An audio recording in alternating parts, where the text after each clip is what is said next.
So, welcome to podcast 5. I can't believe we're at number 5 already. And today we're just really talking about artificial intelligence, AI, and um, the different ways that people are looking at how that can be used. Right. Yep. Time's getting, incredibly short. And I look around and I feel like so many people are just Yeah. still playing Christianity. They're not. Well, they either don't even know it, or you're right, they're playing at it, and there's a lot of people that are. Yes, I totally agree. Totally agree. I mean, And it's like good. we're so they everything has us so distracted. Social media, just being busy. There's so much distraction out there that I agree with you, and it's sad to see because it's really and it's all coming together. It's all around us. All the pieces are coming together because once they we know we have all the technology available and functional to work to implement the mark of the beast, put chips in people. That's been there. It's up and running. And once these data centers are built, Barney, that's it. A couple years down the road, once the data centers are in, they have everything they need to control people. What do you see happening with these data centers?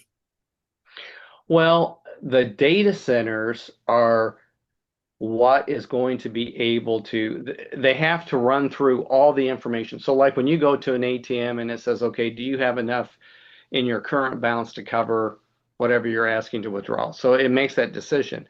But really, what they want to do is this beast system, they want to be able to control everything down to how much you can buy, when you can buy it, how far out you can buy it.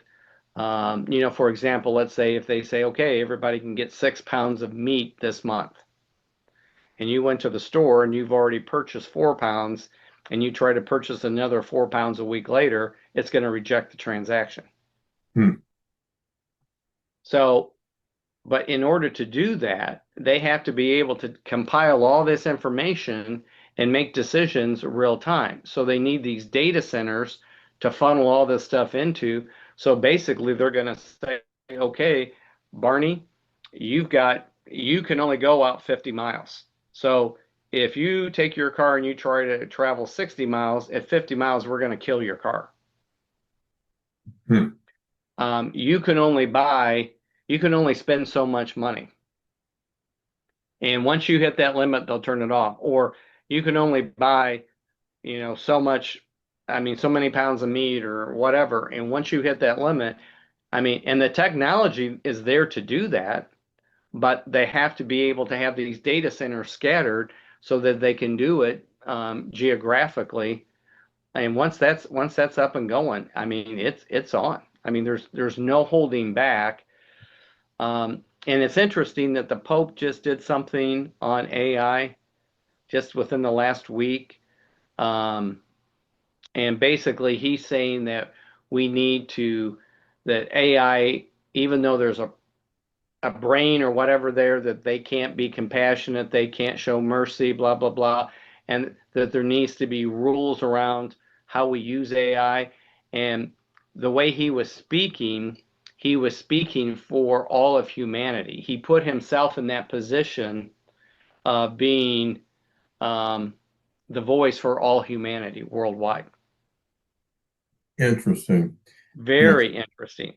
Well, kind So, of a technical background. I used to work for GMAC, yep, and yep, that's a loan office for General Motors.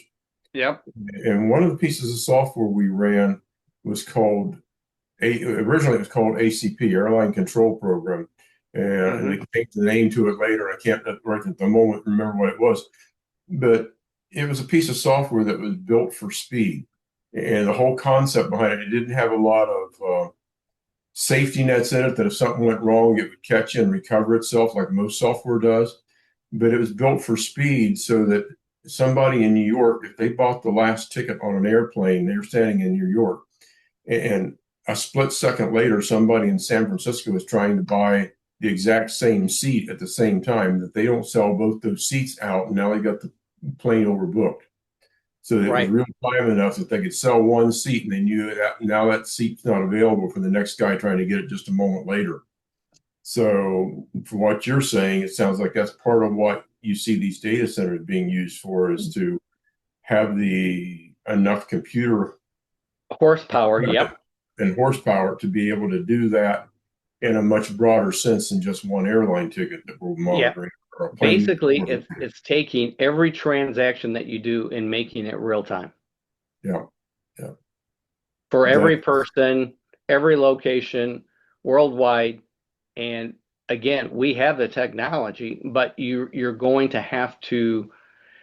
And it's interesting because you have Trump kind of trying to push the U.S. with the AI, so that China and other bigger players don't control that. And that push is really actually helping us, well, helping push us towards the one world government, the one world system, and this beast system. Because once that is up and going, it, like I said, it is just, it's a matter of turning the switches on and planting the chips in everyone, and that they can control everything you do, your movement, your how much you spend. You know, instead of a passport, you'd go to the government and say, "Hey, I want to travel to Florida," and you'd either be accepted or denied. And then they would turn on your chip to allow you to do that. And anything past that, or they couldn't do. But in order to do all that, they need to be able to take every transaction and make a decision and have the information real time. So you see AI very, very much as a control mechanism, whereas I think so many people today are seeing it being sold more as a help component. If you're doing your job, I saw one guy talking the other day, and he's talking about how he had to review contracts, Mm-hmm. and frequently contracts can get into hundreds of pages. Yep. Yep. And he was saying how this AI would be able to take him down at maybe stop on page 15 or 16, where you had to deal with signing something and marking something up and making sure the client or whoever was entering into this contract was aware of it. And then the next time it take you down to page 30 something, and it jump you all the way through this contract, and it speed this up for this individual. Whereas if he was doing it manually sitting at a desk and they were signing these documents, they'd be flipping through it page by page, hunting for the next uh, contact point where they had to make a signature or mark or Yep. initialize a page or something. Yep. So I think that's how most people are seeing AI. They're Yep. not seeing it as the control feature that you're talking No. about. Right. And Well, definitely, like for example, us in auditing, Barney, one of our programs, we would go and we would review contracts, and we would compare to make sure we had all the language we wanted from State Farm side, but we'd also look at the billing, and then we would compare that to the accounting side. Well, you're right. Some of these contracts are 50, 60, 70, 80, 90 pages, and to get through it all, we would start actually pulling in the contracts and comparing those months ahead of time. So when we wow, actually got to the audit time frame, we had the information that we could go and target, where AI can go in and do that. What it took us months to do could probably do it in a couple hours. yeah, yeah. You Yeah, know, people don't realize how computers run. right, Uh, right.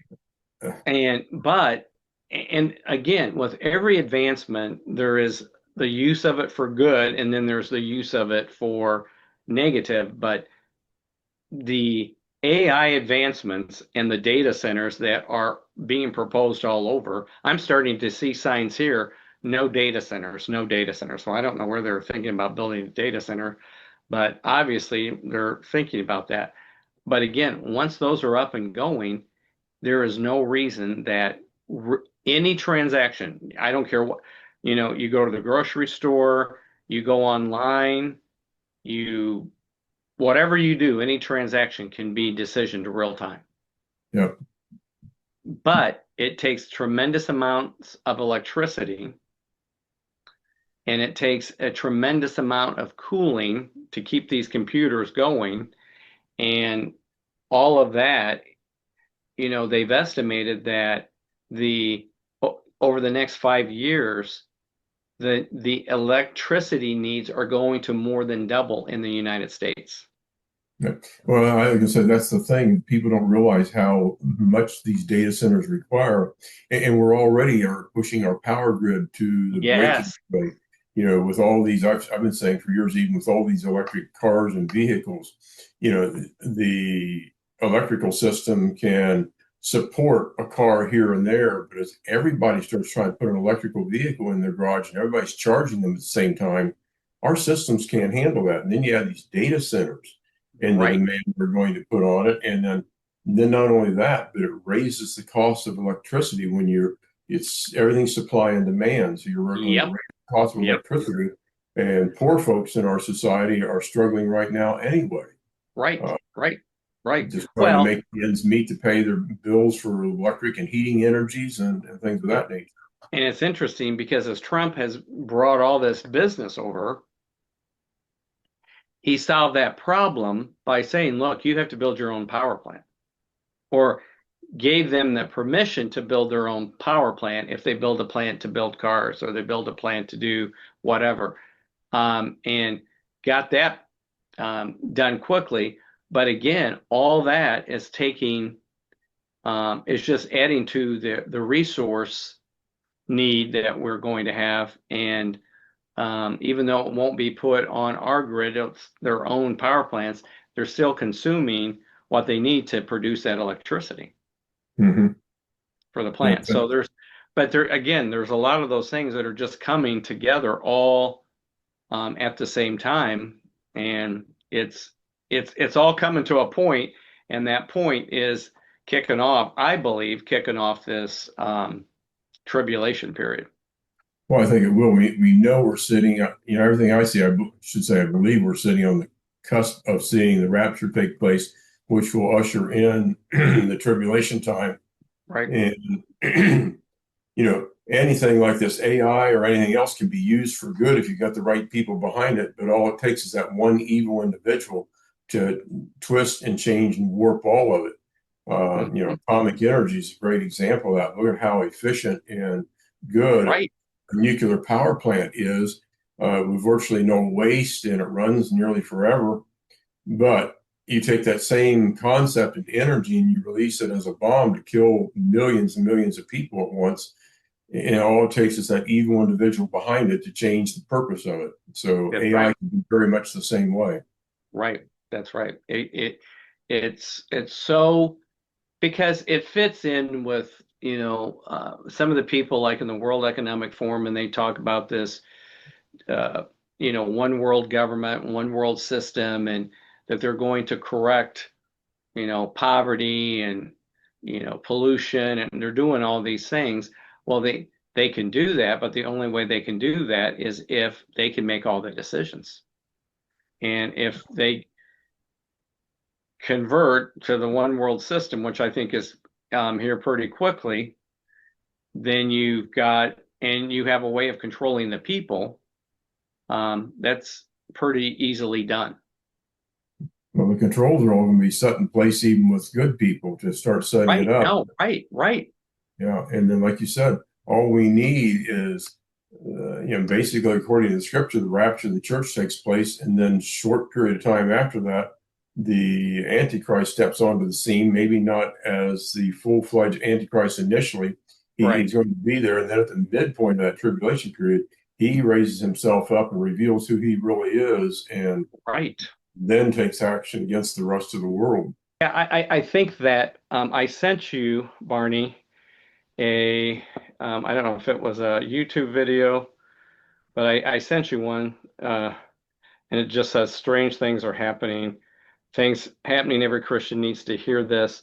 But um, there's some things that we already know and have heard of, but is definitely, I think, things we need to pay attention to. And I really believe that, not out of a sense of fear, but pay attention to what is happening with AI and what are the players involved at a global level, like the Pope, like the president, other world leaders, and what direction are they moving that in?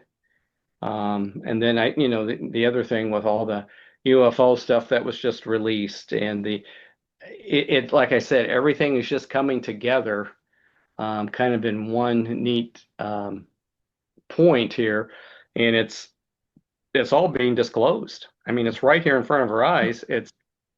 Are we paying attention, and how are we interpreting it? I think so many people are not paying attention. They got their eyes on other things, and that's usually the case. It's out there, but people just aren't paying attention to it. Yeah, And one of the things I was thinking about as we were talking here about the one world government, and we know Scripture says the Antichrist is going to come on the scene, and he really comes on the scene at the midpoint. But that may be a process getting that midpoint. We're told that he subdues three other kings to bring it down from 10 kings to seven. right. And I was thinking, we always think of things, or I do anyway, of things of being in absolutes. Like he subdues these three kings all at once, but it may be he subdues one king, and that may take a place of several months, and then he subdues the next one, and then finally he subdues that third king. And with that taking place of the having him out of position, totally under control, and no longer a problem, then the other six kings fall into place and follow the Antichrist. So it may be more of a process that will take place after the rapture of the church and his full disclosure of who he is and him bringing his evil works upon the world. Yes, because he will present himself at first as someone kind of above the fray, Yep. helping the people, and have answers to some of the questions that people are seeking.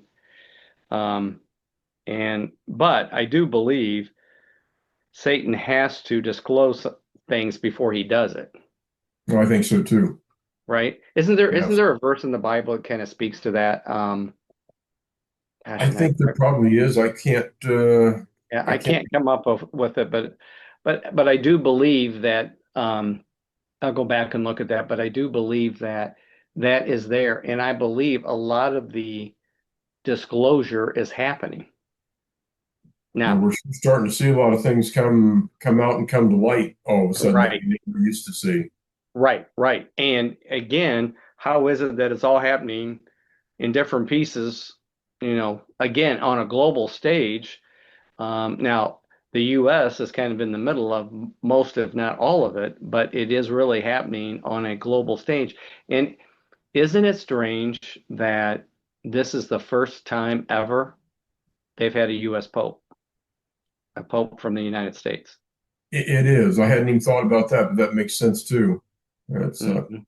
well, and from my writings and things, I have come to the conclusion that I believe New York City is most likely Mystery Babylon. Right. So, and I think the UN plays a big part in this 10 nation alliance and what have you, and it being centered in New York City.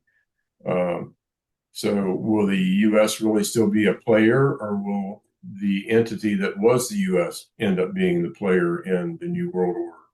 Correct. Well, when you think about the United Nations, they are a big player in the and proponent of the one world government and the Yes, one they world are. system, you know, Yeah. and a lot of, in fact, over the past, 10, 15, 20 years, a lot of effort and energy by the United Nations has been really devoted towards that.